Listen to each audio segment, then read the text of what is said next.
ان میں ایک رات ایسی اللہ نے بنائی جو پورے رمضان کی تمام راتوں سے افضل اور پورے سال کی تمام راتوں سے افضل، اور اس کا نام بھی اللہ نے خود متعین کیا کہ اس کا نام ہے لیلۃ القدر۔ قدر کا مطلب مرتبے والی، قدر و منزلت والی، اونچے مقام والی رات۔ تو یہ اللہ کی عادت ہے کہ جیسے آپ دیکھتے ہیں کہ مختلف قسم کی کمپنیاں مختلف پیکیجز نکالتی ہیں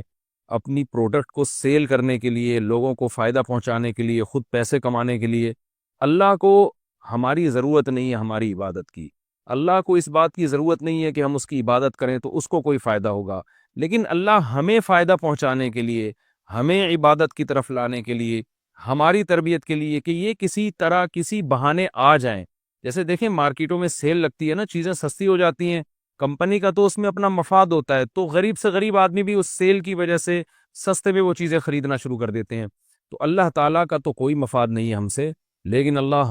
ہمیں فائدہ پہنچانے کے لیے مختلف قسم کے پیکیج دیتے ہیں کہ آؤ رمضان کا ایک پیکیج ہے جس میں گناہ گاروں کو توبہ کی توفیق ملتی ہے، پورے سال کچھ نہیں کیا تو کچھ رمضان میں کر لو، پورے سال مسجد میں عبادت کی توفیق نہیں ملی تو چلو عمرہ کی آج تمہیں توفیق ملی، مسجد حرام میں عبادت کر لو، یہاں تو میں 1 پر 1 لاکھ تمہیں دوں گا۔ تو یہ جو اللہ کی طرف سے پیکیج ہمیں ملتے ہیں یہ اللہ کے فائدے کے لیے نہیں، ہمارے فائدے کے لیے، کہ ہم جیسے نالائق شاید ثواب کا سن کے کہ بھئی ایک ایک نیکی کا ثواب بہت زیادہ بڑھا چڑھا کر دیا جا رہا ہے، تو جیسے مارکیٹوں میں غریب آدمی بھی وہ اس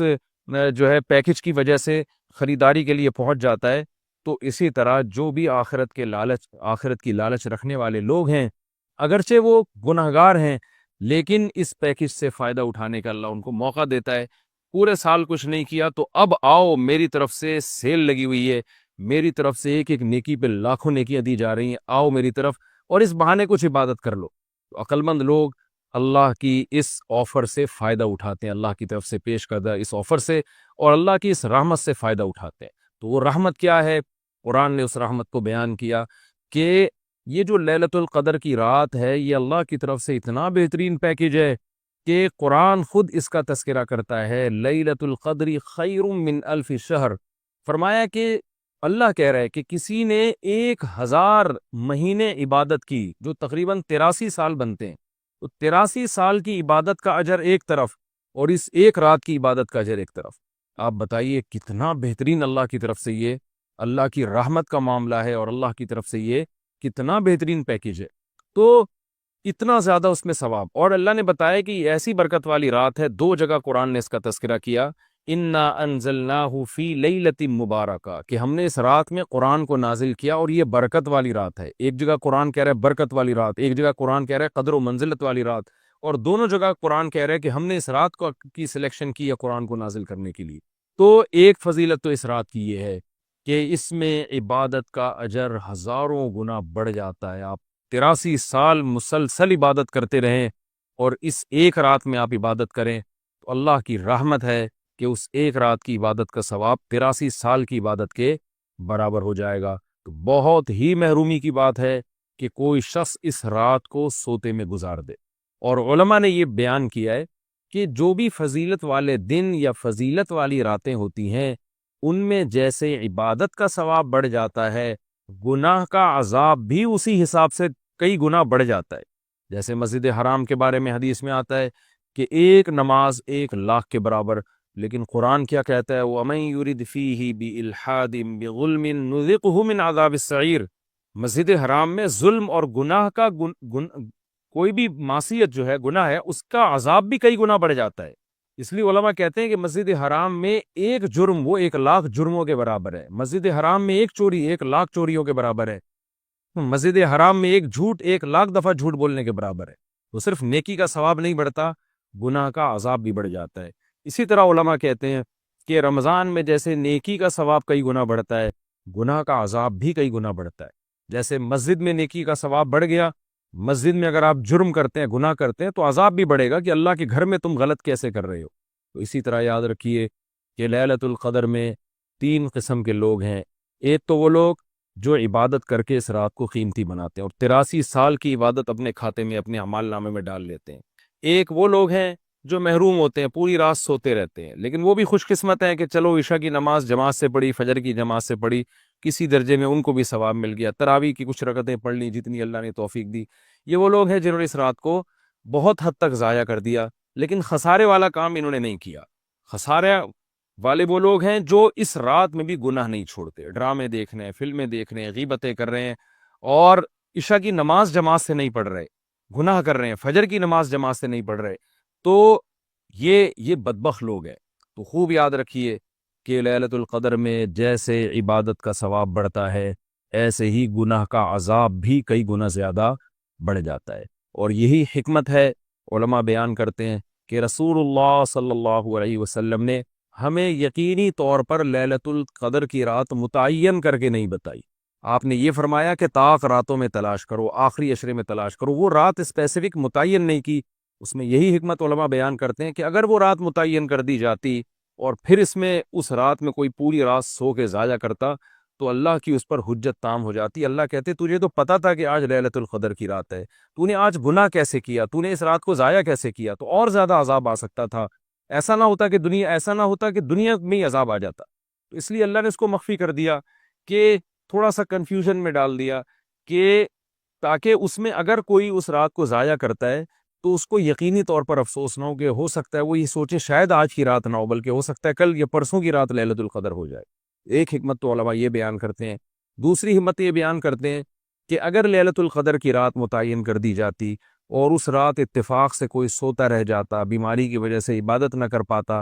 تو پھر وہ بقیہ راتوں میں بالکل بھی عبادت نہ کرتا۔ وہ کہتا لیلۃ القدر تو گزر گئی، اب میں رات جاگ کے کیا کروں گا، اصل جو اللہ کی طرف سے رحمت والا معاملہ تھا وہ تو میں نے ضائع کر دیا۔ تو اللہ نے اس امت پر احسان کیا کہ بتا دیا بھائی آخری عشرہ ہے اور طاق راتوں میں امکان زیادہ ہے، تاکہ کوئی 21ویں رات کو عبادت نہ کر سکے تو اس کو یہ خیال نہ ہو کہ بھائی اب لیلۃ القدر کا چانس ہی ختم ہو گیا، بھائی ہو سکتا ہے 22ویں ہو سکتا ہے 23ویں ہو، تو اس لالچ میں، اس امید میں وہ 10 کی 10 راتیں عبادت کرے گا۔ اور تیسری حکمت علماء نے یہ بیان کی ہے کہ لیلۃ القدر کی رات کو 100% متعین کر کے نہیں بتایا گیا تاکہ لوگ اس بہانے زیادہ عبادت کریں اور جو طلبگار ہیں انہی کو ملے۔ اب جو آخری 10 عشرے میں یقینی طور پر پوری عبادت کرے گا اس کے لیے تو لیلۃ القدر یقینی ہے، جو آخری عشرے میں کچھ راتیں جاگے گا کچھ راتیں نہیں جاگے گا تو اس کے بارے میں امکان ہے کہ شاید لیلۃ القدر اس سے فوت ہو گئی ہو۔ ہاں،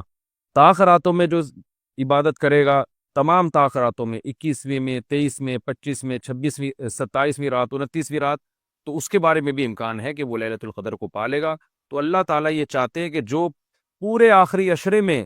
تمام طاق راتوں میں خاص طور پر عبادت کریں ان کو لیلۃ القدر ملے۔ تو اگر اللہ رات متعین کر دیتے تو پھر تو ہر آدمی اس لیلۃ القدر میں جاگ لیتا، لیکن اللہ نے نظام ایسا بنایا کہ بھئی جو طلب کرے گا اور تمام راتیں جاگے گا اس کو تو یقینی طور پر لیلۃ القدر ملے گی، اور جو تمام راتوں میں عبادت کا اہتمام نہیں کرے گا تو اس کے لیے معاملہ مشکوک ہے، امکان ہے کہ مل جائے، امکان یہ بھی ہے کہ نہ ملے۔ تو اس لیے بھی علماء کہتے ہیں کہ لیلۃ القدر کی یقینی طور پر تعیین نہیں کی گئی۔ بہرحال بہت کثرت سے اس بارے میں روایات ہیں جن میں آتا ہے کہ رمضان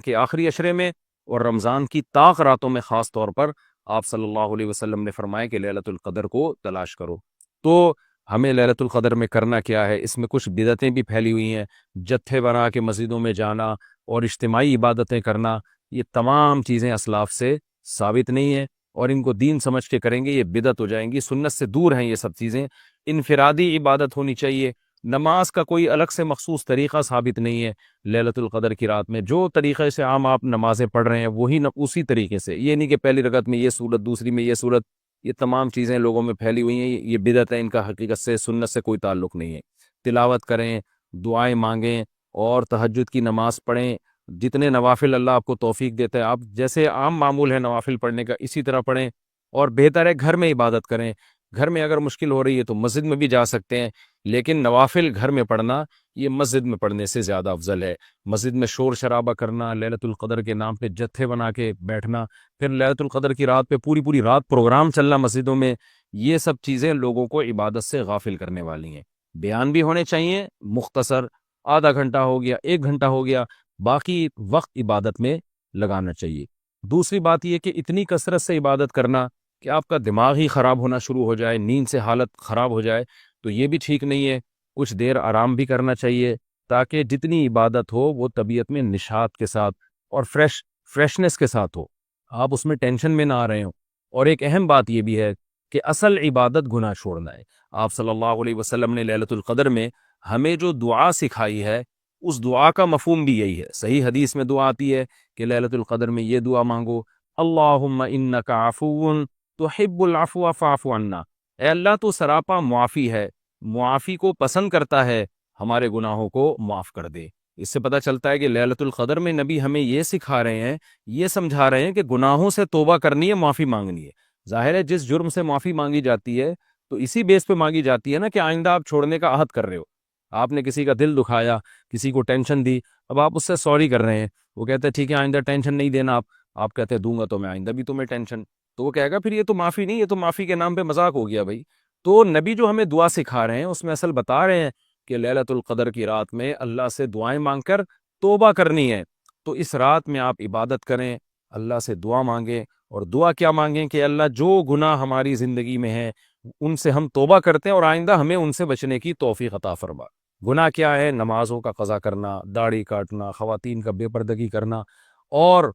سود لینا، بہنوں کی وراثت نہ دینا، اور جاندار کی جو تصویریں آج کل لوگوں نے گھروں میں ڈیکوریشن کے طور پر تصویریں لگائی ہوئی ہوتی ہیں، یہ سب ناجائز ہیں۔ آپ صلی اللہ علیہ وسلم نے فرمایا ان من اشد الناس عذابا یوم القیامۃ المصورون، کہ سب سے سخت ترین عذاب قیامت کے دن تصویر بنانے والے کو ہوگا۔ ڈیجیٹل کیمرے کی تصویر میں تو بہت اچھا خاصا علماء کا اختلاف ہے، کہ ہماری رائے یہ کہ تصویر میں داخل نہیں ہے، لیکن جو پرنٹڈ تصویر ہوتی ہے اور کسی شرعی عذر کے بغیر ہو، ایک تصویر کسی ضرورت سے ہوتی ہے، بلا وجہ شو بازیوں کے لیے اپنے باپ داداؤں کی تصویریں دیواروں پہ سجانا، یہ فیشن ہمارے یہاں بنتا چلا جا رہا ہے۔ اور جو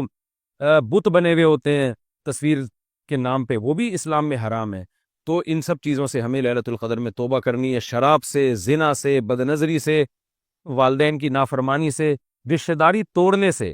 آپ صلی اللہ علیہ وسلم نے فرمایا جو خونی رشتوں کو توڑتا ہے وہ جنت میں داخل نہیں ہوگا۔ لیلۃ القدر کی رات میں آپ اپنے خونی رشتوں کو منا لیں۔ اس رات میں آپ اگر رشتے کو جوڑیں گے، اس کا ثواب کئی گنا زیادہ ملے گا، اس کی برکتیں بہت زیادہ ہوں گی۔ تو اس رات میں صدقہ خیرات بھی کرنا چاہیے، اور ان تمام جرائم سے، نماز چھوڑنے کا گناہ، سود کا گناہ، وراثت کھانے کا گناہ، جو بھی ناپ تول میں کمی کا گناہ، آپ اگر کسی ادارے میں جاب کرتے ہیں، آپ تنخواہ پوری لے رہے ہیں مگر آپ کام میں ڈنڈی مار رہے ہیں، یہ خیانت ہے جس سے قرآن نے روکا ہے۔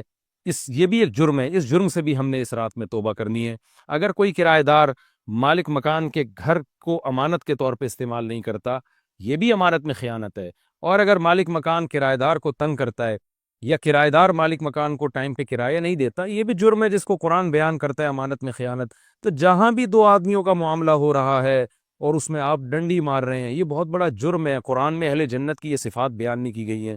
تو اخلاق کو اپنے درست کرنا، آپ صلی اللہ علیہ وسلم نے فرمایا منافق کی 3 نشانیاں ہیں: بات کرتا ہے، جھوٹ بولتا ہے، امانت دی جائے تو خیانت کرتا ہے، اور جب کسی سے بحث مباحثہ کرتا ہے تو گالم گلوچ پہ آ جاتا ہے۔ آج دیکھیں دفتروں میں کیا حال ہے، بات بات پہ گالیاں، ذرا سی کوئی مسئلہ ہوتا ہے فوش فوش گالیاں نکالنا شروع کر دیتے ہیں۔ تو یہ تمام چیزیں ایسی ہیں جن سے ہمیں اس رات میں توبہ کرنی ہے۔ اللہ تعالیٰ سے دعا ہے کہ لیلۃ القدر کی رات اللہ ہم سب کے لیے خیر اور برکت والی بنائے، اور اس رات میں ہمیں عبادت کی توفیق عطا فرمائے۔